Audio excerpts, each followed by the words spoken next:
जैसा कि आप देख सकते हैं, DCA first semester fundamental of computer subject में हम physical structure of floppy, amp, hard disk drive, naming convergence in PC के बारे में स्टडी कर चुके हैं, जिसमें हमने बहुत कुछ स्टडी कर लिया था।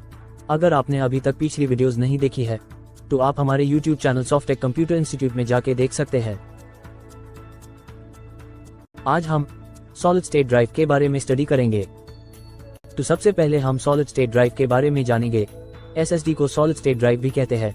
SSD एक स्टोरेज डिवाइस है। ये देखने में हार्ड डिस्क की तरह ही होती है, लेकिन इसकी स्टोरेज कैपेसिटी हार्ड डिस्क से कहीं ज्यादा होती है। इसमें हार्ड डिस्क की तरह ना ही कोई मोटर होती है और ना ही कोई स्पिनिंग डिस्क होती है।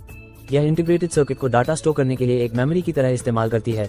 SSD बिल्कुल रैम की तरह ही सेमीकंडक्टर से बना होता है, लेकिन यह एक स्थायी स्टोरेज होता है जिसमें डाटा को स्थायी रूप से स्टोर कर सकते हैं।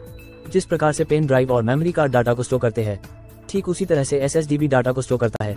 एक तरह से कह सकते हैं कि SSD का छोटा रूप ही पेन ड्राइव है। अब हम वर्किंग ऑफ SSD के बारे में स्टडी करेंगे। एक SSD का मैकेनिकल आर्म नहीं होता है, इसलिए डेटा को रीड एंड राइट करने के लिए एक एम्बेडेड प्रोसेसर या ब्रेन, जिसे कंट्रोलर भी कहा जाता है, का इस्तेमाल होता है, जिसकी मदद से बहुत सारे काम जैसे कि डेटा को रीड और राइट किया जाता है। SSD की स्पीड को पता करने के लिए कंट्रोलर का इस्तेमाल होता है। ये जो भी डिसीजन लेता है, जैसे डेटा को स्टोर, रिट्रीव, कैशे और क्लीन अप करने के लिए, ये सभी चीजें ही ड्राइव की ओवरऑल स्पीड को डिटरमिन करते हैं।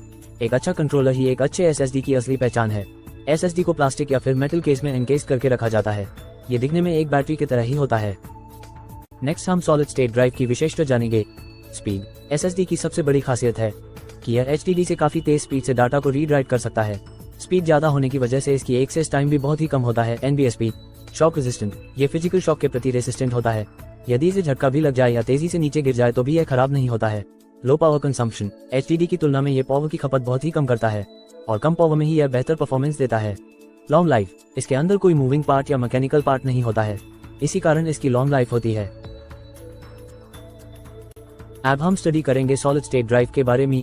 High price rate and low storage, सबसे बड़ी खामी यह है कि यह बहुत ही ज्यादा महंगी होती है। जितने मूल्य में 1 टेराबाइट की HDD खरीद सकते हैं, उतने मूल्य में सिर्फ 256 गीगाबाइट की SSD ही मिल पाएगी। यह एक नई टेक्नोलॉजी है, इसी कारण यह अभी हाई स्टोरेज में उपलब्ध नहीं है।